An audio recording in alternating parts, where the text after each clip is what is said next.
En el derecho abstracto las categorías son monádicas, se traspasan una a otra, como corresponde a la transición propia de la lógica del ser. Y en ellas la abstracción se concreta, a saber, en primer lugar, las cosas se vacían de su naturalidad primera para convertirse en simples signos del contrato, signos contractuales, mientras que los hombres de carne y hueso, recordemos aquí si queréis el famoso pasaje de los hermanos Marx, ¿no? La parte primera, la parte contratante, se convierten en veras personas. Recordemos que Hegel ha dicho eso también en la ciencia de la lógica, ¿verdad? Las personas en cuanto representantes de un sujeto que queda a las espaldas como presupuesto y que se propone como mera firma, es decir, como garantía de futuro, como apertura al futuro, ¿verdad?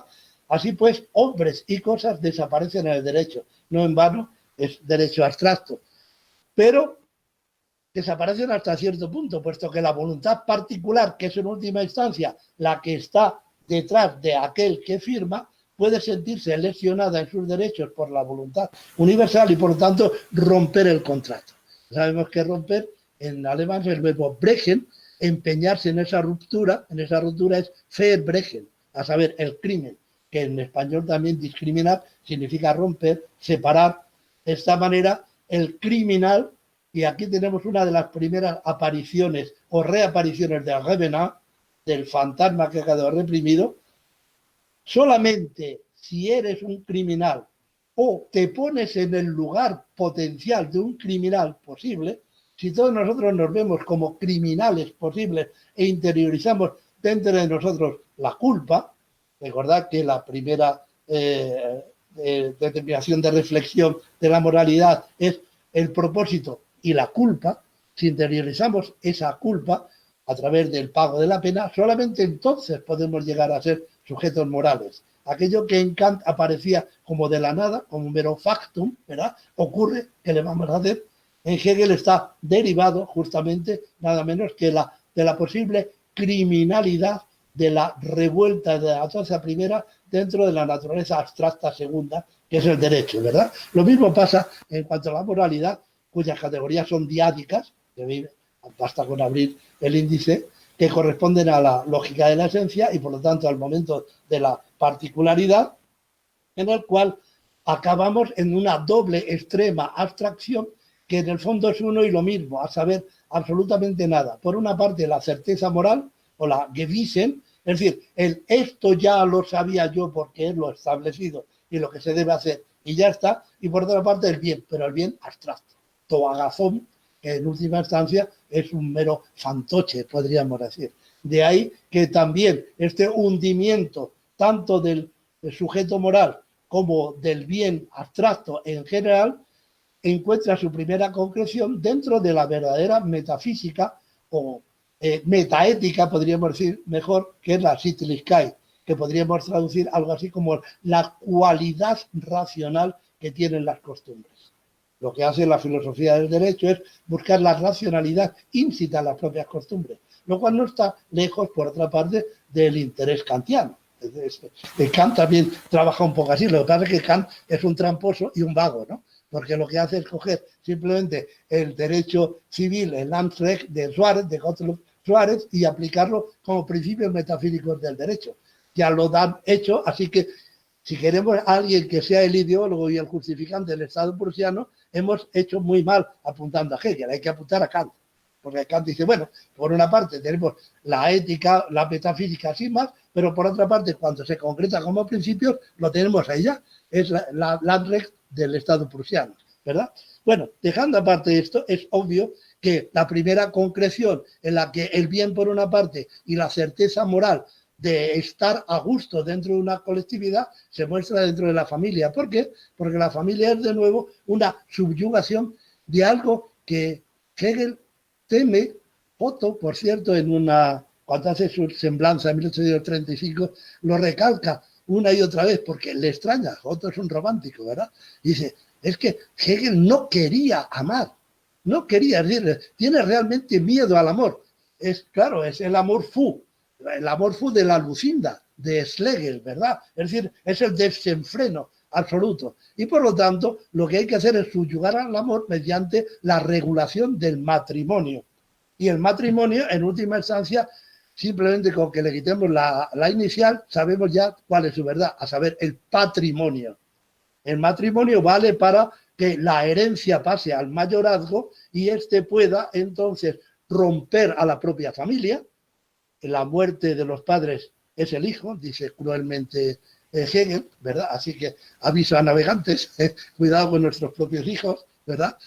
Y estos hijos, digamos, los herederos, los príncipes de las familias, son los que ahora luchan con esa herencia, con esos posibles, con esa Vermögen que ellos han heredado dentro de una revuelta jovesiana, como dice el propio Hegel, de la lucha de todos contra todos, que es la sociedad civil, el capitalismo industrial y maquínico, diríamos nosotros, ¿verdad? El segundo momento también de reflexión y por lo tanto particular en el que el juicio se rompe en los múltiples átomos particulares que luchan por su interés. Aquí, digamos, el interés prima por encima del poder ser, de manera que es el ansia de riqueza, de fama y de reconocimiento lo que impulsa, digamos, a la creación de nuevas riquezas. Dicho así, entre paréntesis, rápidamente, el hombre, en cuanto a tal hombre, eso que llamamos nosotros hombre, solamente aparece en Hegel por vez primera es en el sistema de las necesidades de la filosofía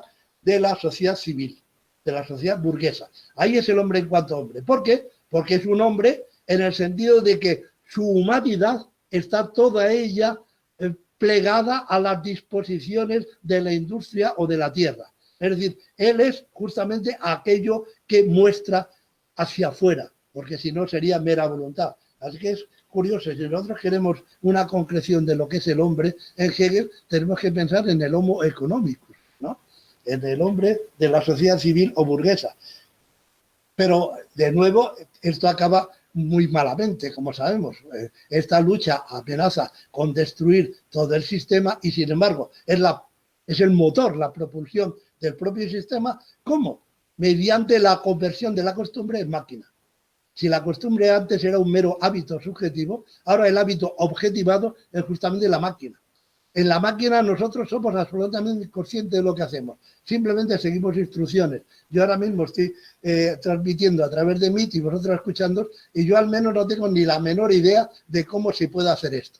Lo uso y ya está. Es decir, es mi segunda naturaleza, es mi habitación.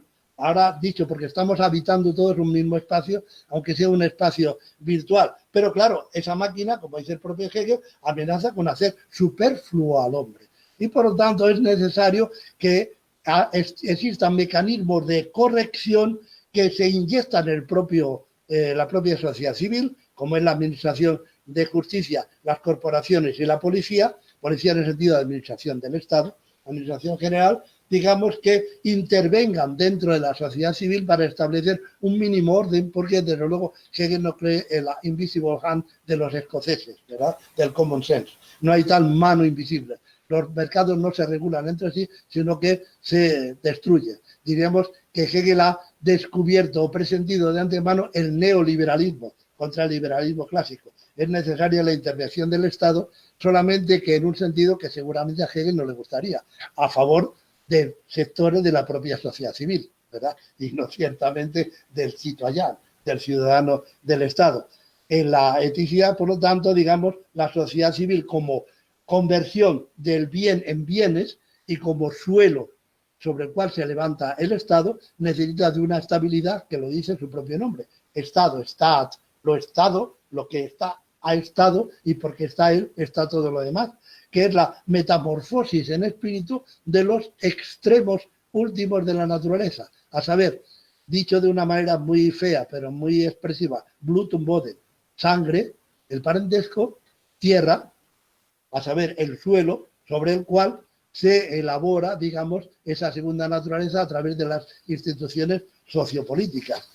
Pero claro, estas disonancias van creciendo como si fuera una mala sombra, decíamos, en cada uno de los pasos, porque también el paso, lo hemos visto, de la sociedad civil al Estado, a pesar de sus mecanismos de corrección, necesita de dos extremos, casi podríamos decir impensables, podríamos decir angélicos, a saber, uno, la clase universal, que no es desde luego el proletariado para Hegel, sino el funcionariado, que hace abnegación. Estamos hablando de abnegación constantemente de sus propios intereses para ser verdaderos servidores del Estado. La Grundsäule, dice, de Staats, la columna vertebral del Estado, con lo cual se autoelogia Hegel a sí mismo y a su clase, la clase de los funcionarios estatales, igual que hacía Kant, por otra parte, como sabéis, en Basis of Clero, ¿no? Pero por el otro lado, por el lado de abajo, la opinión pública. Es decir, aquello que surge a través de la formación e información diaria para convertir la plebe lentamente en pueblo, ¿no? Haciendo que a través de lo que llama Hegel los grandes hombres, que en nuestro caso serían los intelectuales, todavía no había nacido Zola y por lo tanto no podía dar el nombre, pero hoy día lo llamaríamos así, que sabiendo encontrar lo racional dentro de toda esta turbiedad, opinión, caducidad, de atenerse a lo que se ha dicho, se ha visto y se ha oído, ¿verdad? Saben encontrar esa racionalidad y ponerla de relieve a través de los medios de comunicación, educan a la plebe para que se concilie en lo posible con el pueblo, y ese pueblo a través de sus estamentos y de los partidos políticos, él utiliza la palabra, aunque sale de aquí a allá varias veces, ¿no? Se convierte los estamentos, cuando son estamentos políticos, claramente en partidos, como ocurre en Inglaterra, que dicho sea de paso, si hay algún modelo que podría parecerse al Estado hegeliano en esa época, es más bien el modelo inglés, y de la lengua no el alemán, y mucho menos el prusiano, ¿verdad? Eso está claro. De hecho, él en algunos chuseches dice, por cierto, donde más impuestos se pagan es en Inglaterra, ¿no? Para indicar que el sistema funciona realmente bien dentro de lo que cabe, dentro de la Constitución inglesa, ¿verdad? Y también la idea de que los ingleses no tengan una Constitución entendida como una letra muerta, la Constitución, algo que queda ahí como un monolito, ¿verdad? Sino al contrario, un crecimiento histórico, una transformación de los tres poderes. Así pues, es a través de la propia Sittlichkeit, por un lado, como opinión pública y por otro lado, por la fuerza coercitiva de un nuevo estamento que no ha aparecido hasta ahora, pero que casi podríamos decir se saca de la manga con objeto de poder preservar al buen burgués, que es el estamento militar. Curiosamente, yo tengo la sospecha, sospecha bien fundada por lo demás, de que lo que se trata astutamente por parte de Hegel, porque muchas veces en sus cartas habla de los Junkers, es de transformar la vieja aristocracia en justamente el estamento militar, que es el que tiene que proteger las fronteras. Y habíamos empezado diciendo que el límite de venir es justamente esa relación que establecen los dos extremos. De la misma manera, los estados entran en lucha unos contra otros justamente para preservar o, al contrario, avasallar, retroceder o inundar o invadir las fronteras, es decir, los límites. Es una clase especial aquella que implica el dar la muerte, pero también su propia muerte como tal, puesto que no interviene en ninguna de las tres Gewalten del Estado, de ninguna de las tres potencias. Y eso realmente es curioso, ¿verdad? Esa manera de poner fuera de juego a la aristocracia, mandándola, digamos, a la guerra internacional, ¿no? Mientras tanto, nosotros, ¿qué podemos hacer? Bien, por una parte, recordar que la Spitze, el punto más alto del Estado, es una revuelta absoluta, y él mismo lo reconoce, de la naturaleza y de la naturaleza primera, a saber, el nacimiento. Digamos que el Estado comienza con un nacimiento y termina con una muerte. Son las dos vueltas de la naturaleza primera. El monarca se debe al mero albur del nacimiento. Entonces los buenos burgueses se ponen los pelos de punta y dicen república, sobre todo en México, ¿no? Y en otros lugares. Pero ¿a quién se le ocurre? Bien, en primer lugar, Hegel no habla en la filosofía del derecho, creo recordar que en ninguna ocasión, ya me corregiré, del König, del rey. Habla siempre del Fürst, es decir, el primero, el Princeps, o bien el soberano o el monarca, casi en el sentido de Dante, en el de monarquía, es decir, el Estado ha de ser representado por una singularidad. ¿Y por qué ha de deberse al albur del nacimiento? ¿Por qué esta revuelta del nacer? Bueno, tiene grandes ventajas, dice Hegel, a saber, al contrario de los demás estamentos, que dependen en última instancia de él, aquí vuelve otra vez la pura voluntad absoluta. El monarca no piensa, simplemente dice ich will, yo quiero, es decir, da fuerza de ley a lo que el Consejo Áulico, el Consejo de Ministros, el Ministerium, le presenta, que a su vez recoge las reivindicaciones de los estamentos políticos o partidos que elevan al gobierno. Por lo tanto, tenemos un mecanismo que funciona relativamente bien o ha funcionado al menos hasta ahora. El gran tema, luego si queréis, sería, bien, y ahora ya no funciona, debería volver a funcionar, ¿y cómo se haría esto? Y es posible o deseable incluso. Eso es un gran tema, pero ahora, claro, no tenemos el tiempo, a lo mejor lo tenemos luego si queréis para trabajar un poco eso. Lo que sí está claro es que el monarca no tiene ninguna determinación. Lo dice Hegel, da igual el carácter y la personalidad que tenga, puede ser un perfecto imbécil. Dicho sea de paso, dejo en parte, si fuera, a lo que toca a España, nada, dejo en otra. Puede ser un sinvergüenza. Dejo aparte también en lo que toca a España, o sea que dejo aquí muy a España al lado, ¿no? Pero eso a Hegel nos le da, podríamos ser igual, porque justamente la gran ventaja de que el rey sea hereditario y por nacimiento es que no está adscrito a ninguna facción, a ningún partido, y que además no tiene inteligencia, porque la inteligencia que tiene se la dan justamente las leyes y el gobierno, ¿no? Claro, en uno de los Chiusetti se pregunta, ¿y qué pasaría si el rey, que no tiene más que derecho de veto y derecho de nombrar la paz y la guerra, se negara a las leyes que le presenta el gobierno? Y entonces parece que Hegel dijo, bueno, saben ustedes que el monarca aquí funciona como el punto sobre la I. Y sabemos que el punto está separado de la I. Es decir, que, bueno, ya ha habido casos, Carlos I, Luis XVI, podría haber otro. Es decir, si el monarca se niega a ser realmente monarca, es decir, la singularidad excluyente hacia afuera e incluyente hacia adentro, si se niega a hacer ese papel de limen, de nuevo de límite o frontera, efectivamente está de más.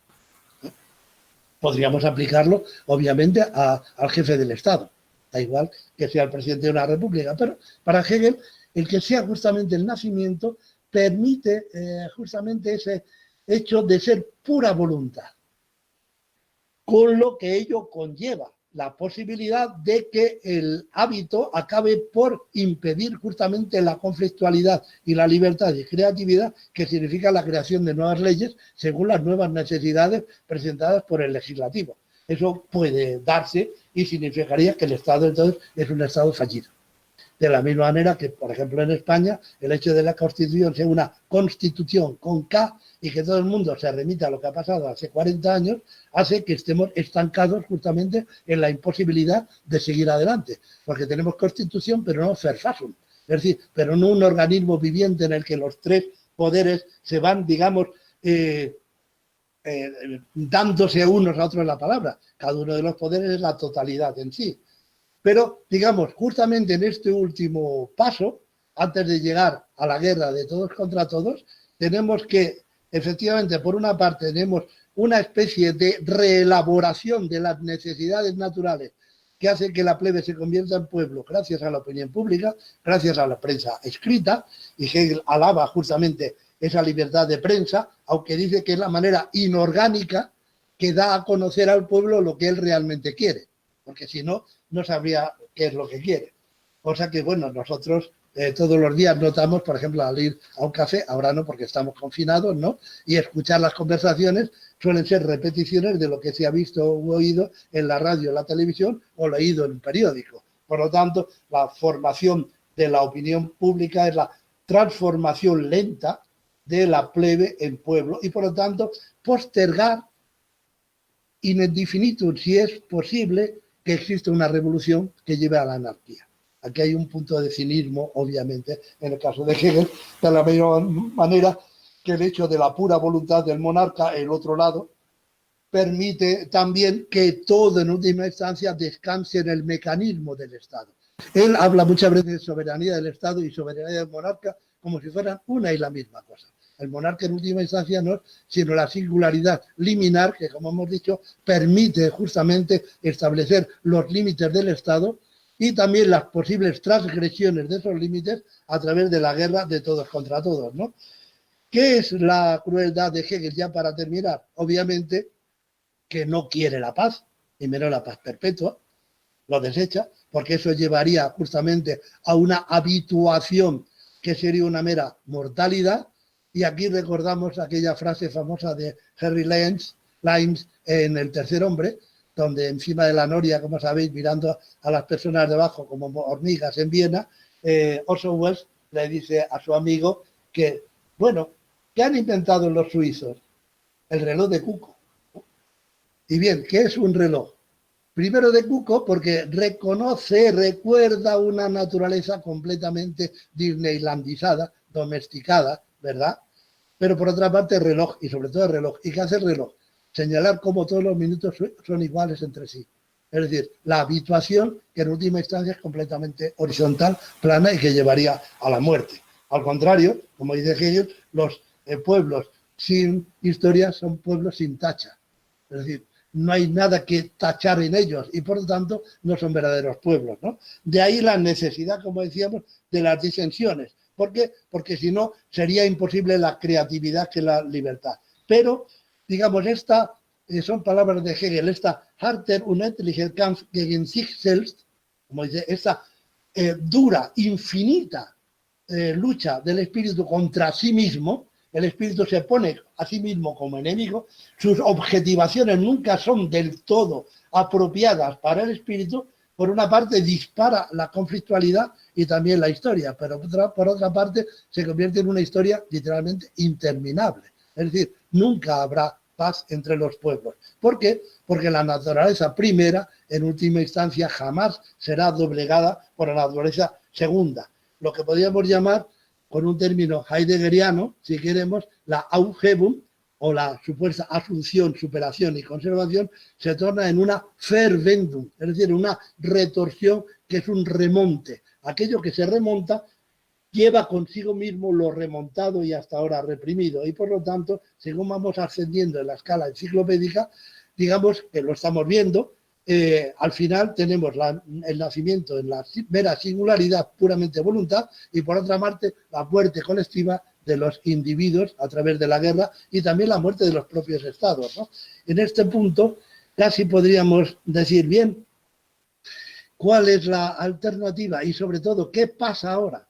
Ahora que la tecnología y la política se han absolutizado, ahora que se ha artificializado el mundo, lo que nosotros llamamos pandemia no es sino una revuelta, en última instancia, indomellable, al menos por ahora, de esa naturaleza primera, que aparece solamente en el interno, en el interior de la naturaleza segunda. Es decir, si no hubiera globalización, pues pasaría como con el cólera en la época de Hegel, que pasarían 3 o 4 años hasta que llegara a Berlín, de Berlín se marcharía a París, de París a Madrid, tardando unos 4 años hasta que se agotara en sí misma. Pero es la globalización la que hace que el virus se expanda instantáneamente de acuerdo a la misma velocidad de la luz con la que yo ahora mismo estoy hablando. Por lo tanto, digamos, la naturaleza primera y la naturaleza segunda de la digitalización del mundo y de la globalización económica y política acaban siendo una y la misma cosa. Y por lo tanto, se autodestruyen entre sí, de manera que la única esperanza es la de encontrar nuevas maneras de creatividad y conflictividad que puedan seguir dominando hasta cierto punto aquello que el buen Hegel quería desde el principio domar. Ese proteo del que habla en el comienzo de la filosofía de la naturaleza, que dice que necesita automatarse, autosuicidarse, pero no por sí mismo, sino por obra del hombre, que al fin y al cabo es su propio producto. La pregunta es, si matamos a aquello que nos constituye como presupuesto propio, ¿cómo podremos ser libres? Muerte, ¿dónde está tu victoria? Gracias. Agradezco enormemente la participación de Félix Duque. Agradezco mucho que nos haya dejado utilizar esta conferencia para explicar los párrafos 1, 2 y 3 de los principios de la filosofía del derecho. Cualquier duda o comentario lo pueden dejar abajo de este video y en algún momento, si hay oportunidad, pues trataremos de responderles. Y sin más por el momento, nos vemos hasta el siguiente video. Que estén bien y gracias por seguir el curso.